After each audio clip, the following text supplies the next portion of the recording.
All right, here with Mr. John Weeks once again. Last chapter of Rules for Radicals called The Way Ahead. What's going on, brother? All good things. Thanks for having me back. Yeah, man. Yeah, we're gonna knock this out. Like we were talking about a while ago. We're gonna have to find something else to do. I don't know. We'll figure out something. I was looking at, have you Oh, heard of this? definitely.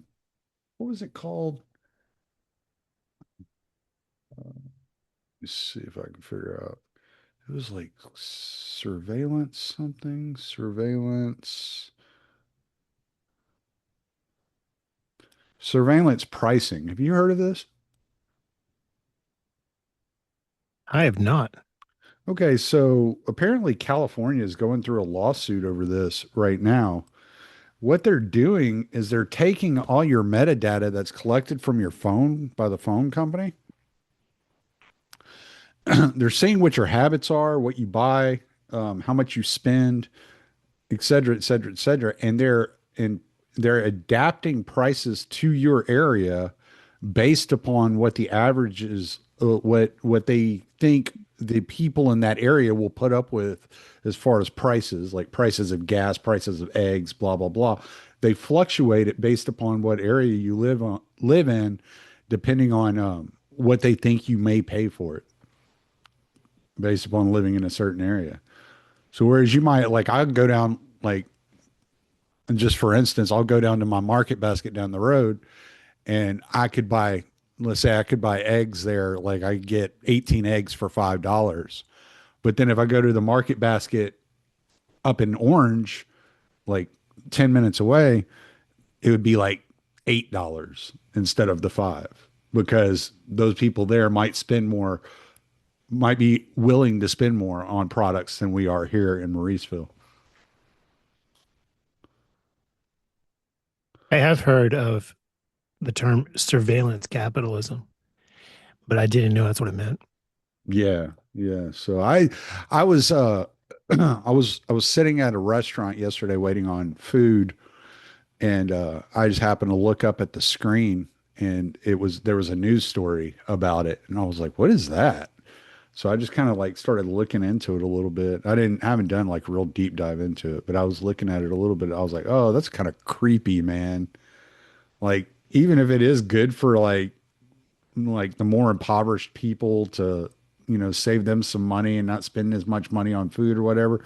There's something just so creepy about it. It gives me the heebie-jeebies, man. Same.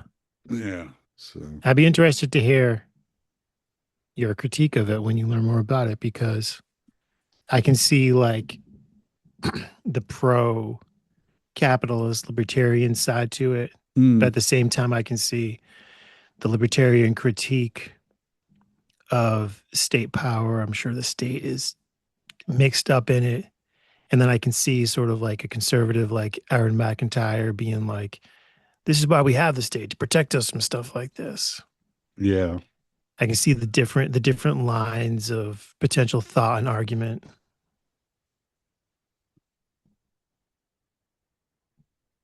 I haven't gotten beyond it just giving me the creeps.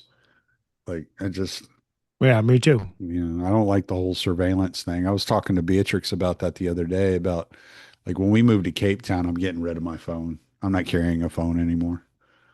I'm just I'll be done with it. I'll be like, I'll have my laptop and I can do my podcasting and writing on my laptop, but I'm not going to be carrying a surveillance device around with me all the damn time. Targeting device. Yeah. Yeah. Well, and it's unfortunate too because like now it's like expected that you have it. So if I got rid of my phone right now, my job would freak out. They wouldn't like they'd be like, "How are we supposed to reach you?" I'm like, "If you want me to have a phone, give me a fucking phone." Like that's how they used to do it, right? It's like- so, I mean, why do I have to pay for your access to me? If you want access to me, you pay for it.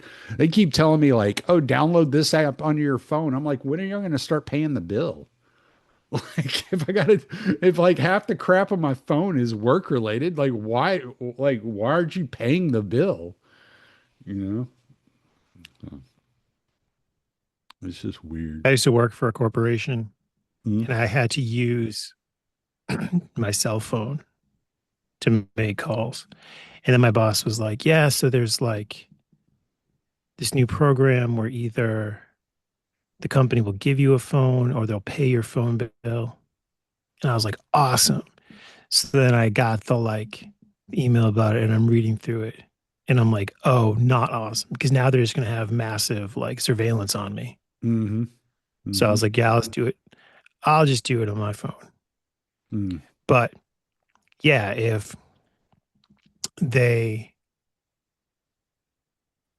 want me to do increasingly crazy stuff with a phone, yeah, I prefer they give me a phone, even if they're going to have like keystroke access, because I'm just going to be using it for work.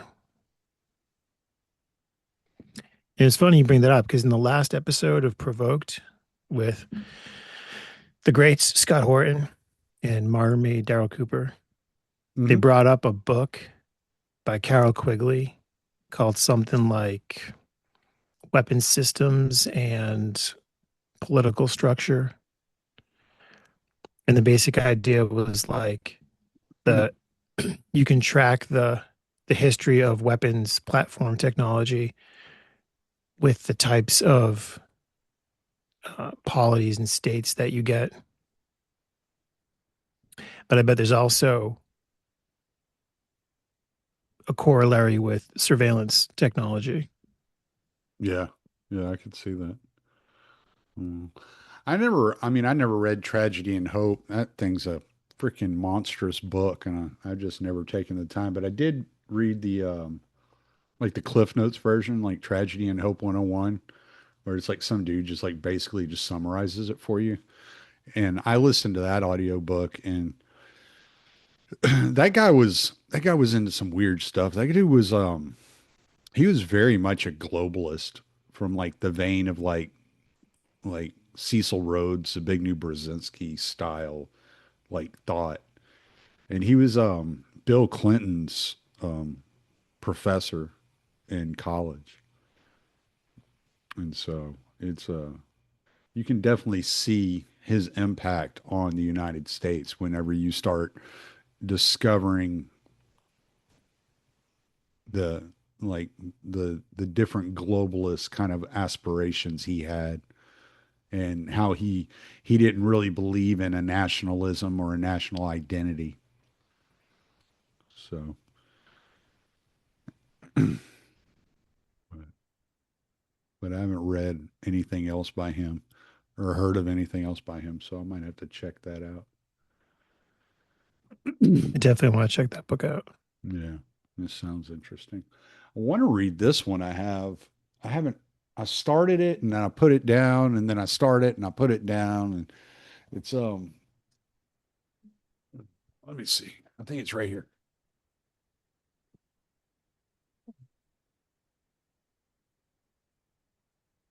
Yeah. Yeah. So it's the American Black Chamber. So this was, about the programs that the United States was using before they came up with the NSA. Whoa. And how they were writing code and you know deciphering code and all that good jazz. But it's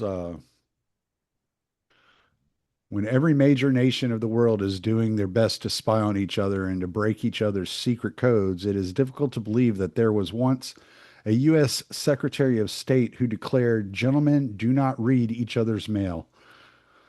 Yet it was this statement by U.S. Secretary of State Henry Stimson in 1929 that led to this book because the result was that the chief codebreaker for the USA, Herbert Yardley, lost his job and was cast out on the streets.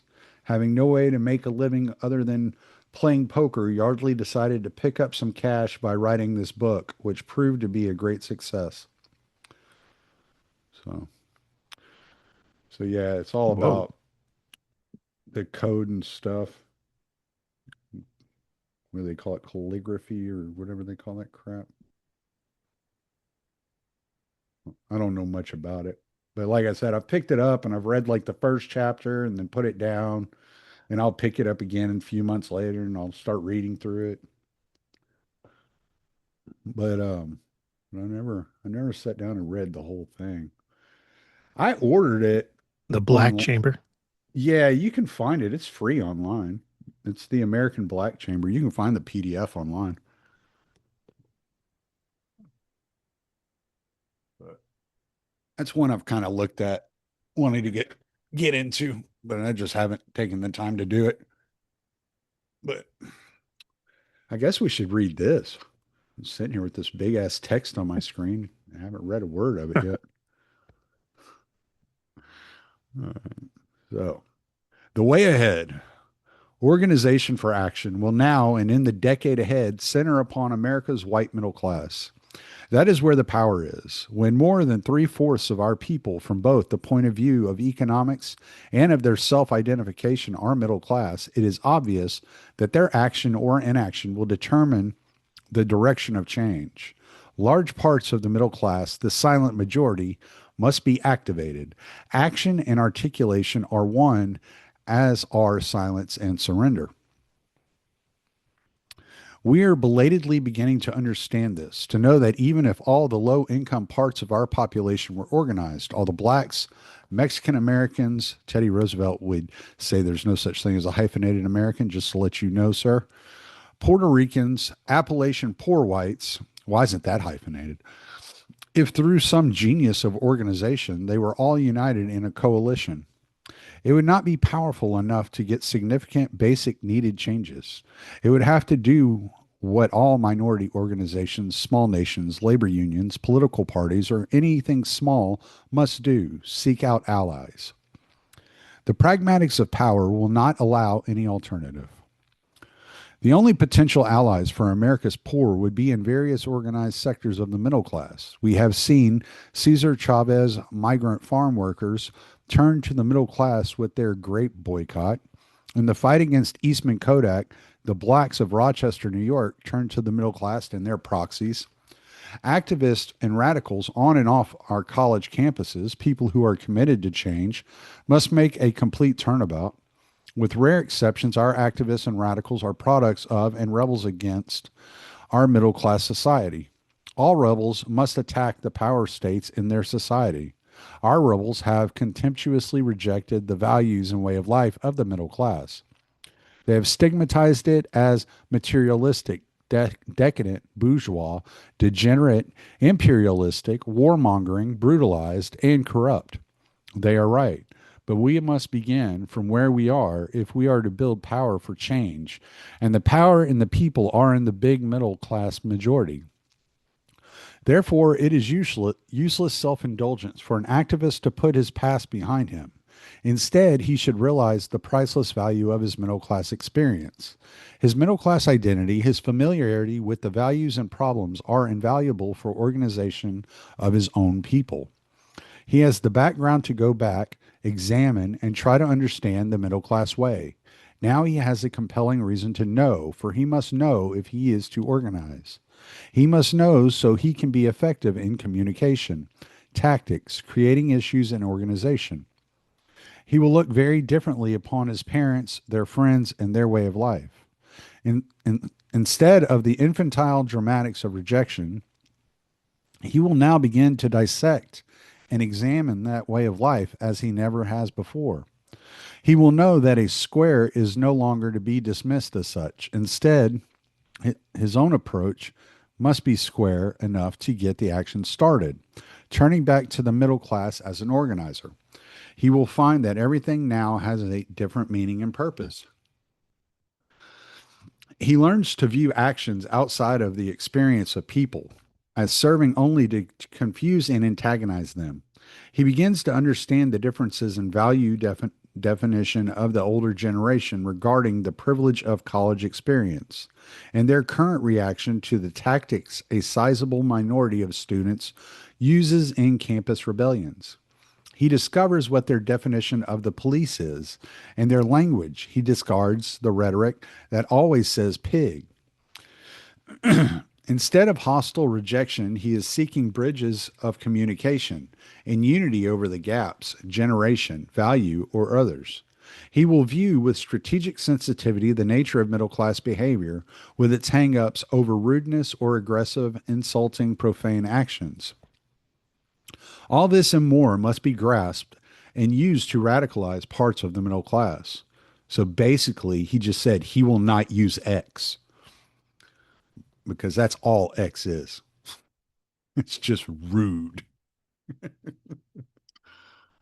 The rough category middle class can be broken down into three groups: lower middle class with incomes from 6,000 to 11,000, middle class 12,000 to 20,000, and upper middle class 20,000 to 35,000. I'm a billionaire compared to these prices. There are marked Damn tycoon. Yeah, right. I should I should have a Lamborghini yacht by now. There are marked cultural differences between the lower middle class and the rest of the middle class. In the lower middle class, we encounter people who have struggled all their lives for what relatively little they have. With a few exceptions, such as teachers, they have never gone beyond high school. They have been committed to the values of success, getting ahead, security, having their own home, auto, color TV, and friends. Their lives have been 90% unfulfilled dreams. To escape their frustration, they grasp at a last hope that their children will get that college education and realize those unfulfilled dreams. They are a fearful people who feel threatened from all sides. The nightmare of pending retirement and old age with a Social Security decimated by inflation, the shadow of unemployment from a slumping economy, with blacks already fearsome because of the culture's conflict, threatening job competition, the high cost of long term illness, and finally, with mortgages outstanding, they dread the possibility of property devaluation from non whites moving into their neighborhood. They are beset by taxes on incomes, food, real estate, and automobiles at all levels, city, state, and national. Seduced by their values into installment buying, they find themselves barely able to meet long term payments, let alone the current cost of living. Victimized by TV commercials with their fraudulent claims for food and medical products, they watch the news between the commercial with Senate committee hearings showing that the purchase of these products is largely a waste of their hard earned money. Repeated financial crises result from accidents that they thought they were insured against, only to experience the fine print evasions of one of our most shocking confidence rackets of today, the insurance racket. Their pleasures are simple: gardening a tiny backyard behind a small house, bungalow, or ticky tacky in a monotonous subdivision on the fringe of suburbs, going on a Sunday drive out to the country, having a once a week dinner out at some place like a Howard Johnson's. Many of the so called hard hats, police, fire, sanitation workers, school teachers, and much of civil service, mechanics, electricians, janitors, and semi skilled workers are in this class. They look at the unemployed poor as parasitical dependents, recipients of a vast variety of massive public programs, all paid for by them, the public. They see the poor going to colleges with the waiving of admission requirements and given special financial aid. In many cases, the lower middle class were denied the opportunity of college by these very circumstances. Their bitterness is compounded by their also paying taxes for these colleges, for increased public services, fire, police, public health, and welfare. They hear the poor demanding welfare as rights. To them, this is an insult on top of injury. Seeking some meaning in life, they turn to an extreme chauvinism and become defenders of the American faith. Now they even develop rationalizations for a life of futility and frustration. It's the Red Menace. Now they are not only the most vociferous in their espousal of law and order, but ripe victims for such as demagogic George Wallace, the John Birch Society, and the Red Menace perennials. Insecure in this fast changing world, they cling to illusory fixed points, which are very real to them. Even conversation is charted toward fixing your position in the world. I don't want to argue with you. Just tell me what our flag means to you. Or what do you think of those college punks who never worked a day in their lives? They use revealing adjectives such as outside agitators or troublemakers and other when did you last beat your wife questions. On the other side, they see the middle class and the upper middle class assuming a liberal, democratic, holier than thou position and attacking the bigotry of the employed poor. They see that through all kinds of tax evasion devices, the middle, and upper middle can elude their share of the tax burdens so that most of it comes back, as they see it, upon themselves, the lower middle class. They see a United States Senate in which approximately one third are millionaires and the rest, with rare exception, very wealthy. The bill requiring full public disclosure of senators' financial interests and prophetically titled Senate Bill 1993, which is probably the year it will finally be passed, is in committee. They see, and then they say to themselves, the government represents the upper class, but not us.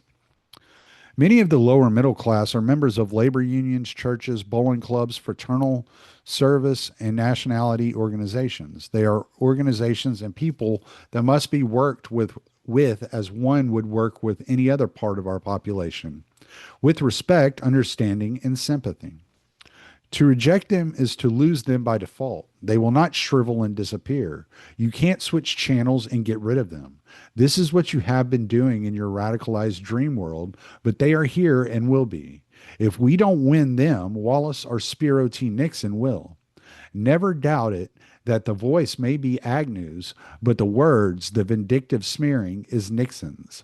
There never was a vice president who didn't either faithfully serve as his superior's faithful sounding board or else be silent. Remember that even if you cannot win over the lower middle class, at least parts of them must be persuaded to where there is at least communication, then to a series of partial agreements and a willingness to abstain from hard opposition as changes take place. They have their role to play in the essential prelude of reformation in their acceptance that the ways of the past, with its promises for the future, no longer work and we must move ahead. Where we move to may not be definite or certain, but move we must. People must be reformed so they cannot be deformed into dependency and driven through desperation to dictatorship and the death of freedom. The silent majority now are hurt, bitter, suspicious, feeling rejected, and at bay. This sick condition, in many ways, is as explosive as the current race crisis. Their fears and frustrations at their helplessness are mounting to a point of a political paranoia which can demonize people to turn to the law of survival in the narrowest sense. These emotions can go either to the far right of totalitarianism or forward to Act Two of the American Revolution. The issues of 1972 would be those of 1776. No taxation without representation. To have real representation would involve public funds being available for campaign costs so that the members of the lower middle class can campaign for political office. This can be an issue for mobilization among the lower middle class and substantial sectors of the middle class. The rest of the middle class, with few exceptions, reside in suburbia, living in illusions of partial escape, being more literate. They are even more lost. Nothing seems to make sense. They thought that a split level house in the suburbs, 2 cars, 2 color TVs, country club membership, a bank account, children in good prep schools, and then in college, and they had it made. They got it, only to discover that they didn't have it. Many have lost their children. They dropped out of sight into something called the generation gap. They have seen values they held sacred sneered at and found themselves ridiculed as squares or relics of a dead world. The frenetic scene around them is so bewildering as to induce them to either drop out into a private world, the non-existent past, sick with its own form of social schizophrenia, or to face it and move into action. If one wants to act, the dilemma is how and where. There is no when. With time running out, the time is obviously now. There are enormous basic changes ahead. We cannot continue or last in the nihilistic absurdities of our time where nothing we do makes sense. The scene around us compels us to look away quickly if we are to cling to any sanity. We are the age of pollution, progressively burying ourselves in our own waste. We announce that our water is contaminated by our own excrement, insecticides, and detergents, and then do nothing. Even a half witted people, if sane, would long since have done the simple and obvious: ban all detergents, develop new non polluting insecticides, and immediately build waste disposal units. Apparently, we would rather be corpses in clean shirts. We prefer a strangling ring of dirty air to a ring around the collar. Until the last, we'll be buried in bright white shirts. Our persistent use of our present insecticides may well ensure that the insects shall inherit the world. Of all the pollution around us, none compares to the political pollution of the Pentagon. From a Vietnam War simultaneously suicidal and murderous to a policy of getting out by getting in deeper and wider, to the Pentagon reports that strained even a moron's intelligence that within the next 6 months the war would be won, to destroying more bridges in North Vietnam than there are in the world, to counting and reporting the enemy dead from helicopters. Okay, Joe, we've been here for 15 minutes. Let's go back and call it 150 dead. To brutalizing our younger generation with Milace, but ignoring our own principles of the Nuremberg trials, to putting our soldiers in conditions so conducive to drugs that we stand forth as freedom's liberating force of pot. This Pentagon, whose economic waste and corruption is bankrupting our nation morally as well as economically, allows Lockheed Aircraft to put one-fourth of its production in the small Georgia country town of the late Senator Russell, a powerful man in military appropriation decisions, and then transmits its appeals for federal millions to save it from its financial fiascos. Far worse is the situation in the late Representative Mendel Rivers congressional district, he of the House Military Affairs Committee, with the phenomenal payoffs of every kind of installation from corporations vying for Pentagon gold. Even our solid state mental vice president described it in a way he thought was amusing but is tragic beyond belief to any freedom loving American. Vice President Agnew praised Mr. Rivers for his willingness to go to bat for the so called and often discredited military industrial complex, as 1,150 generals, congressmen, and defense contractors applauded in the ballroom of the Washington Hilton Hotel. Mr. Agnew said he wanted to lay to rest the ugly, vicious, dastardly rumor that Mr. Rivers, whose Charleston, South Carolina district is chock full of military installations, is trying to move the Pentagon piecemeal to South Carolina. Even when it appeared Charleston might sink into the sea from the burden, said the vice president, Mr. Rivers' response was, "I regret that I have but one congressional district to my country, to give to my country." This is the Pentagon that has manufactured nearly 16,000 tons of nerve gas. Why and what for being unclear, except to overkill the overkill. No one has raised the questions: who got the contracts, what it cost, where the payoffs went. Now the big question is how to dispose of it as it deteriorates and threatens to get loose among us. The Pentagon announces that the sinking of the nerve gas is safe, but from now on, they will find a safe way. The obvious American way of assuming personal responsibility for one's action is utterly ignored. Otherwise, since the Pentagon made it, it should keep it and have it all stored in the basements of the Pentagon. Or, since the president, as commander in chief of our armed forces, believed that the sinking in the ocean of the 67 tons of nerve gas was so safe, why didn't he attest to his belief by having it dumped into the waters off San Clemente, California? Either action would at least have given some hope for the nation's future. The record goes on without any deviations toward sanity. The Army chose the final day of hearings of the President's Commission investigating the National Guard killings at Kent State to announce that M16 rifles would now be issued to the National Guard.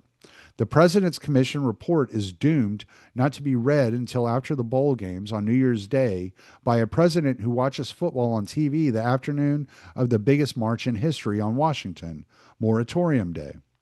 There are our generals and their scientific gremlins who, after assurance of no radioactive menace from the atomic test in Nevada, now more than a dozen years later, have sealed off 250 square miles as contaminated with poisonous and radioactive plutonium 239. This from the I have a explosions. story for you. Huh? I have a story for you. What's that? I used to work with a woman.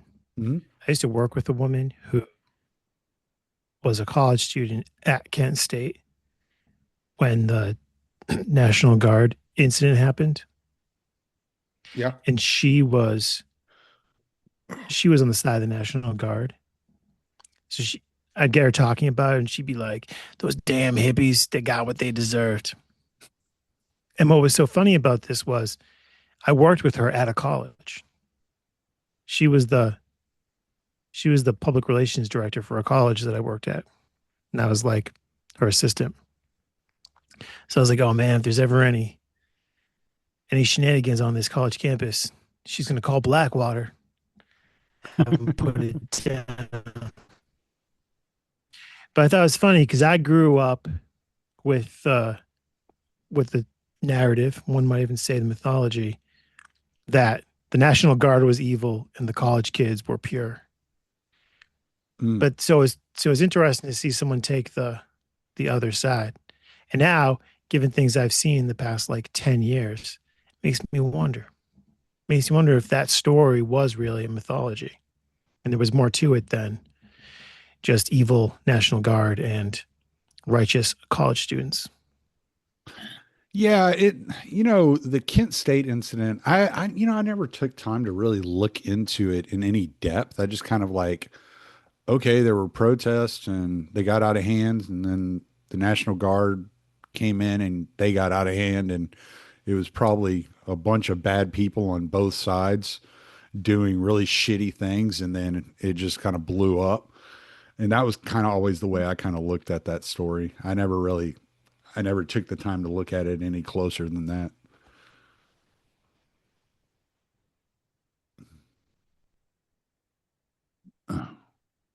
Makes sense, though. Yeah. Your take? Yeah. Yeah, that's kind of my take. It's like, I don't know.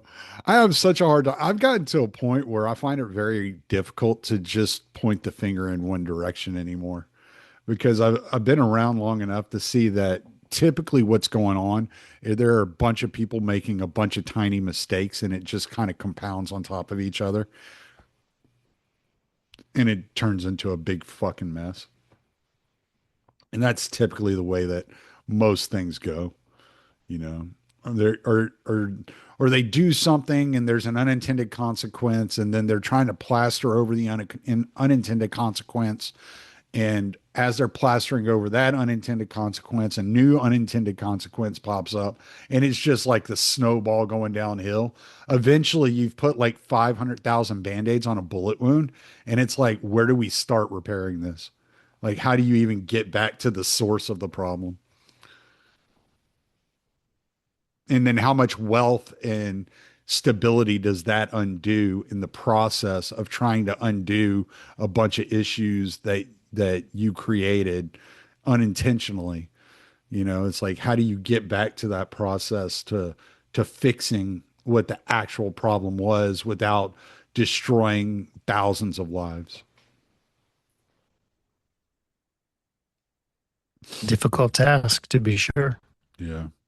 So I think one day it's either gonna have to reset itself, or somebody's actually gonna have to do the hard, like take the hard steps, and the country's gonna have to just accept it. Like, this is necessary for the well-being of your children and their children. Like, and you would think parents at some point would be like, I'll sacrifice my well-being so my children are better off. But it's like I don't know. I don't know if people have that in them anymore though. They've definitely been led astray. Yeah. All right. Where was I? This from the explosions in 1958. Will the safe disposition in 1970 of the nerve gas still be as safe a dozen or less years from now? One can only wonder how they will seal off some 250 miles in the Atlantic Ocean. We can assume that these same scientific gremlins will be assigned to the disposition of the thousands of tons of additional stockpiled nerve gas, of which approximately 15,000 tons are on Okinawa and to be moved to some other island. Compound this with a daily record of now we are in Cambodia, now we are out, now we are not in it, just over it with our bombers. We will get not get involved there as in Vietnam, but we can't get out of Vietnam without safeguarding Cambodia. We're doing this, but really the other, with no other clue to all this madness except the half helpful comment from the White House. Don't listen to what we say, just watch what we do. Half helpful only because either statements or actions are sufficient to make us freeze into bewilderment and stunned disbelief. It is in such times that we are haunted by the old maxim, those whom the gods would destroy, they first make ludicrous. That was one long ass run on sentence, and it was ludicrous. The middle classes are numb, bewildered, scared into silence. They don't know what, if anything, they can do. This is the job for today's radical, to fan the embers of hopelessness into a flame to fight, to say, you cannot cop out as have many of my generation. You cannot turn away. Look at it. Let us change it together. Look at us. We are your children. Let us not abandon each other, for then we are all lost. Together we can change it for what we want. Let's start here and there. Let's go. It is a job first of bringing hope and doing what every organizer must do with all people, all classes, places, and times. Communicate the means or tactics whereby the people can feel that they have the power to do this and that and on. To a great extent, the middle class of today feels more defeated and lost than do our poor. So you return to the suburban scene of your middle class with its variety of organizations from PTAs to League of Women Voters, consumer groups, churches, and clubs. The job is to search out the leaders in these various activities, identify their major issues, find areas of common agreement, and excite their imagination with tactics that can introduce drama and adventure into the tedium of middle class life. Tactics must begin within the experience of the middle class, accepting their aversion to, what is that? Rudeness, maybe? I think that's supposed to be rudeness. Accepting their aversion to rudeness, I vulgarity, and concur. Brutus. yeah, I think so. It's the print's all jacked up there. Rudeness, vulgarity, and conflict. Start them easy, don't scare them off. The opposition's reactions will provide the education or radicalization of the middle class. It does it every time. Tactics here, as already described, will develop in the flow of action and reaction. The chance for organization for action on pollution, inflation, Vietnam, violence, race, taxes, and other issues is all about us. Tactics such as stock proxies and others are waiting to be hurled into the attack. The revolution must manifest itself in the corporate sector by the corporations' realistic appraisal of conditions in the nation. The corporations must forget their nonsense about private sectors. It is not just that government contracts and subsidies have long since blurred the line between public and private sectors, but that every American individual or corporation is public as well as private.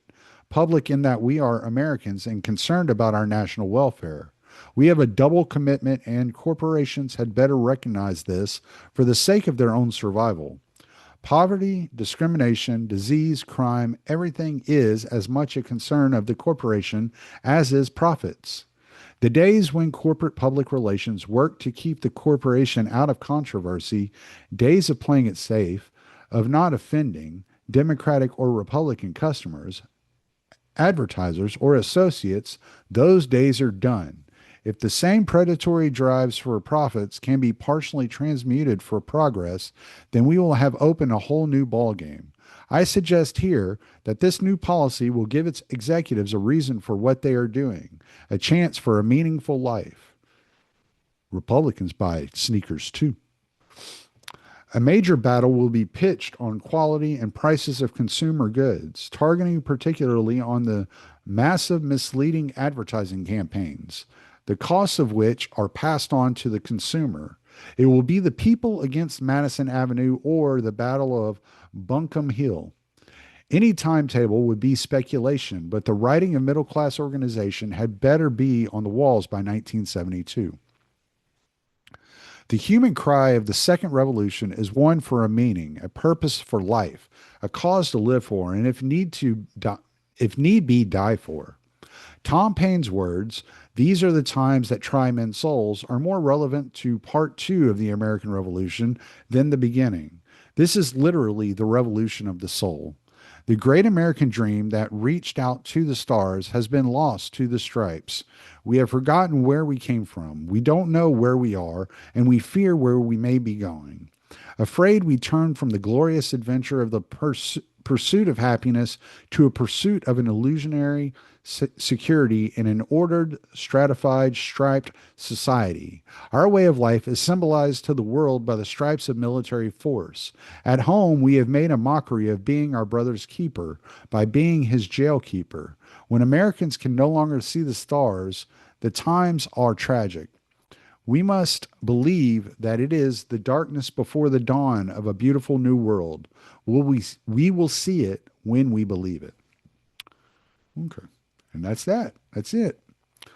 You know, it just strikes me so odd there at the end where he's talking about this second revolution. He's talking about gaining purpose. And I'm reading this chapter and I'm like, this chapter could have easily been written this year.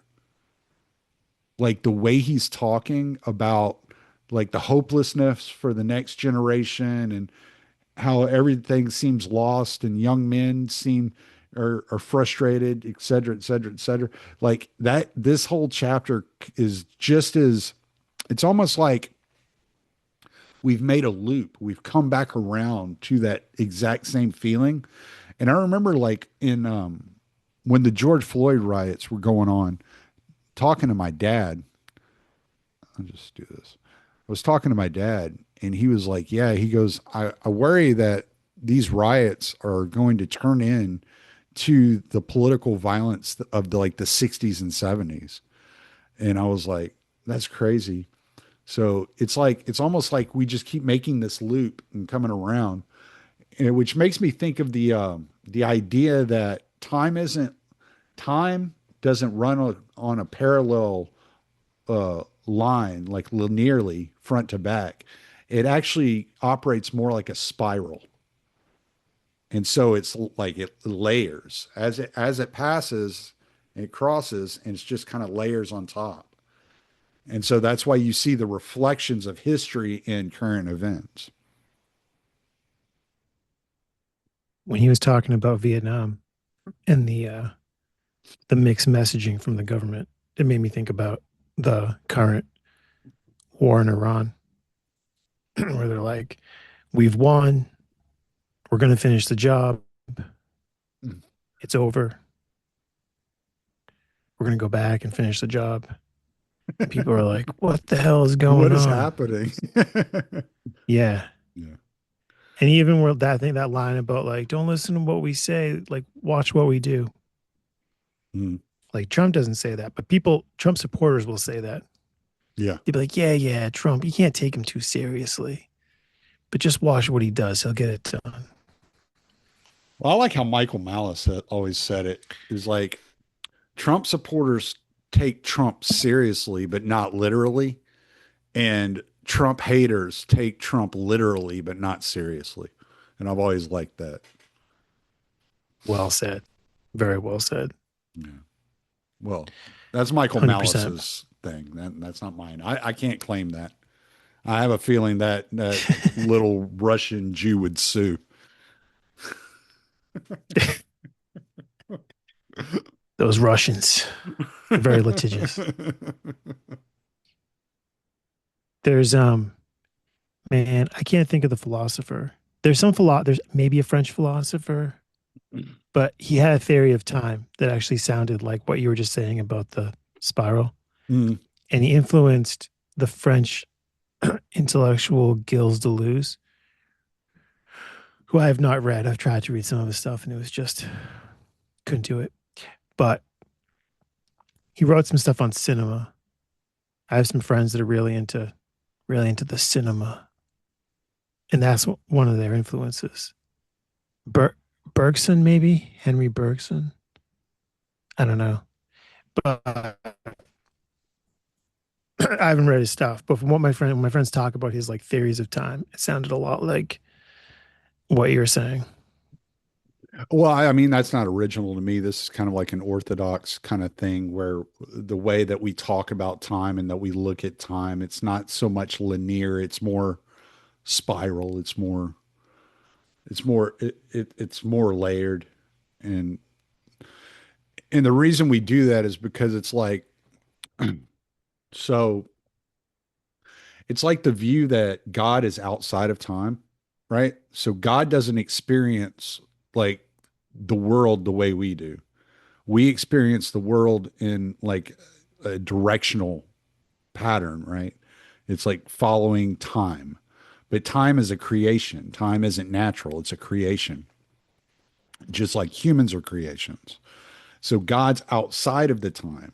So so it's like this idea that let's say like I thought this was such a cool like thing I heard. I think it was Father Andrew Stephen Damick said this one time. He's like, but it's a I can pray today, and the grace that I'm praying for today is actually applied to me at the beginning of my life, right?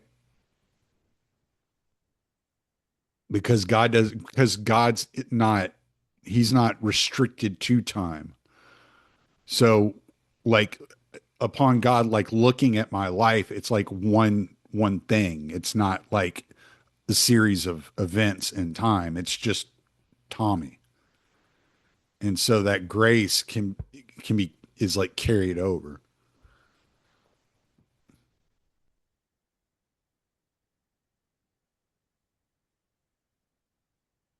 I'm really into reading about physics, Mhm. and maybe after like a few years of reading about it and thinking about it, I saw some physicist in some YouTube video talking about time dilation and how like the faster you're moving, the the slower your experience of time. But then he was like, so like if you're a photon at the speed of light, time stops. And I was like, whoa, no one ever explained it like that before. Mm.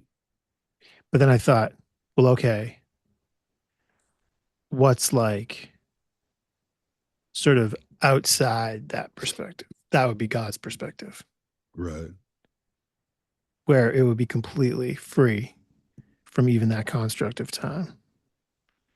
So in the Orthodox tradition, like before, like you're saying God's just seeing Tommy. Is God just seeing Tommy like before you're born? Well, Like, does I'm the future like I'm just making a point that that's not like dogmatic or anything. That's not something that what I'm trying to say is like it's like there's no constraint, no time constraint on God. So when when you like if I'm praying for grace at 60 years old, if I'm praying that God has mercy on me at 60 years old, like that grace, like God experiences that just like if I were praying that like as a child.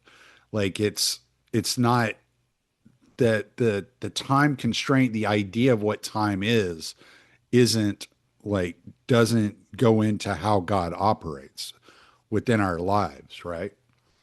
So what I'm saying is you can look back at let's say you look back at your life and you're like, wow, these are some really hard times. I don't know how I didn't die there or how I survived this or whatever. And then you can say, well, the prayers of my future self carried me through on God's grace to the current time. You see what I'm saying? So it's not the problem that people have when talking about God is they try to humanize, like they try to put human characteristics on God. And obviously being like humans have no it's like Father Stephen DeYoung's always talking about there's this essay called um what's it like to be a bat? He's like, obviously you can't know what it's like to be a bat because you're not a bat, you know? And so that's kind of the way it is with God. It's hard to like I can't tell you how things operate for him because I don't know what it's like to be him, right?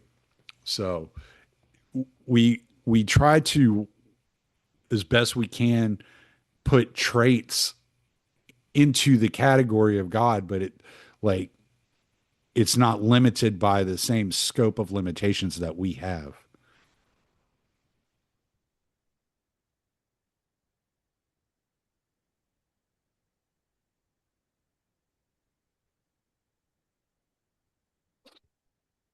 Walked in on the wife watching this television show a couple of days ago called Lestat the Vampire. Mm-hmm. And it's about these gay vampires. And I was like, I wouldn't really thought anything about it, but then I was like, because we've been doing our series and It's like I've been True talking about this Blood with stuff, I was like, what kind of rainbows. message is this sending? Yeah, it's a really well done show because they're really classy. They're not Mm. like these modern, um, No, it's not like like rebellious. one like long pride parade. No, it's like they're like aristocrats. They're really Oh, okay. classy, but they're gay vampires. And well, it got me thinking about one, like what kind of messages the culture is sending. But then I was thinking about how I read Interview with the Vampire, the first book that I think is Anne Rice Yeah. wrote. I think that's her first book. I never saw any of the films or TV shows, but I read that book. And there's one like sort of idea in that book that made me think, oh, it'd be kind of cool to be a vampire because like they live for so long, so they get to read everything. Mm. And I was thinking about how Jay Dyer was talking about like when you interviewed him, he was like, knowledge won't save you. Mm. And how in the contemporary world, still influenced by the Enlightenment, despite all the anti-Enlightenment activity, there's this focus on knowledge. And yeah, that idea that like we're going to unlock all the knowledge Mm-hmm. and there's like salvation there for like the species. So when you say like I can't know what it's like to be God, like keeping all that stuff in mind like makes me feel like that's okay. Like that's Mm. how it is, but also that's okay. Whereas like a few years ago, I would have been like, that's really depressing. Like I need to know what it's like. I need to Mm. understand it. I Yeah. need that knowledge. Well, I mean, there's also another saying within the Orthodox faith that God became man so that men could become gods. So the whole idea of being a saint, right? That's like the experience of theosis in the Orthodox language, which is to be an adopted son of God and to actually like accomplish that the same level, like no, I wouldn't say same level, but the to be Christ-like, which is to be as human as possible. It's like the most human thing. It's like returning to Adam almost, becoming Adam. And so that's to be Just like to be reaching the full potential of human. yeah, to be truly human. Yeah. So, and that exists within the Orthodox like worldview of the idea that we are all called to be saints. And that's what Saint Isaac the Syrian had said, repent. It was something along, I'm going to paraphrase it, but it's something along the lines of like, repent every day as if it's your last day on earth. Right. And so that's like to completely turn your back on the way of the world and your fleshly desires and your passions and your sins, and to just dedicate yourself completely to God, and to do that every day. And so, and that's what leads you to sainthood and to theosis.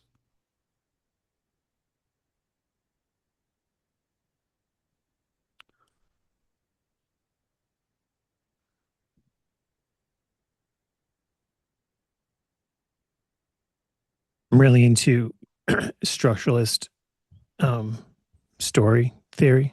Mm-hmm. Like, can't think of the guy's name. The guy who wrote A Hero with a Thousand Faces, Joseph Campbell. Yeah. Yeah. It's, And I made up my own like version that I call the mythos. mm-hmm. And I like synthesized his work with some other archetypal story structure work, and then with like Hollywood screenwriting, um, like outline theory. In particular, his book Save the Cat. And there's this idea in Save the Cat about how like the midpoint of a film is really important. It's a massive turning point.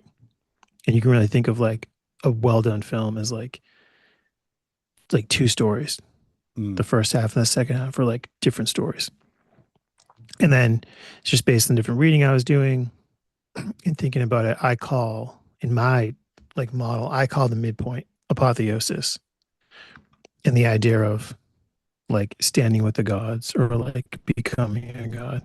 Mm-hmm. So whenever I like do my interpretation of a film or a story, I always look at the midpoint. And then whatever shows up at the midpoint, I interpret as like the deity of that story. Mm. And then I like do my interpretation through that lens.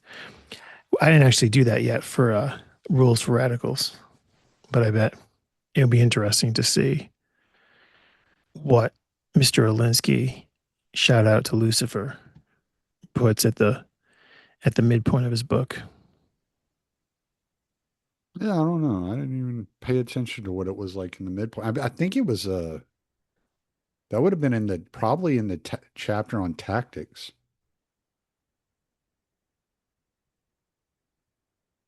That makes sense. Hold He's all on. about those tactics. Yeah. I think my dog's outside. I hear a dog barking outside.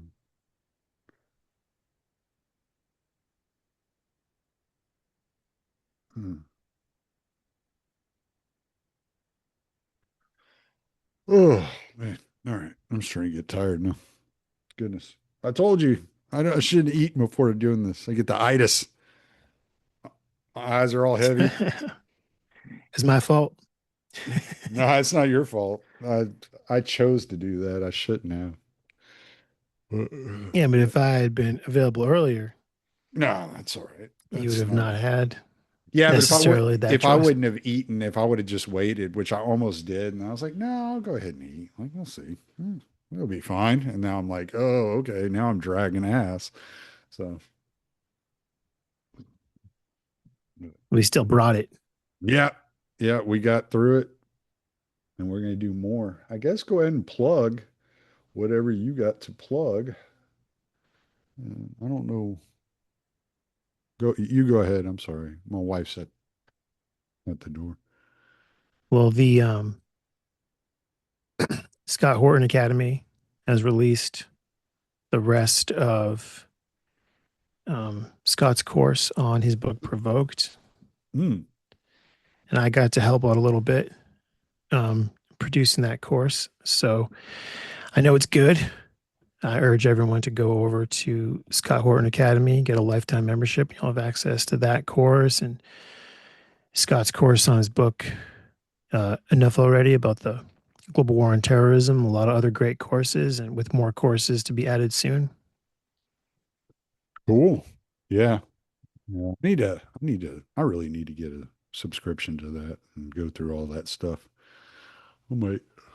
Oh Oh. man, you'll love it. Yeah. Yeah. I might look at doing that here pretty soon. But all right. Well, I am going to end the recording or I'm going to end up falling asleep on you here. I don't know what is going on with me. I gotta quit yawning. So, That was a good dinner. yeah. It was, yeah. Fried shrimp po' boy. Yeah. Nice. Yeah.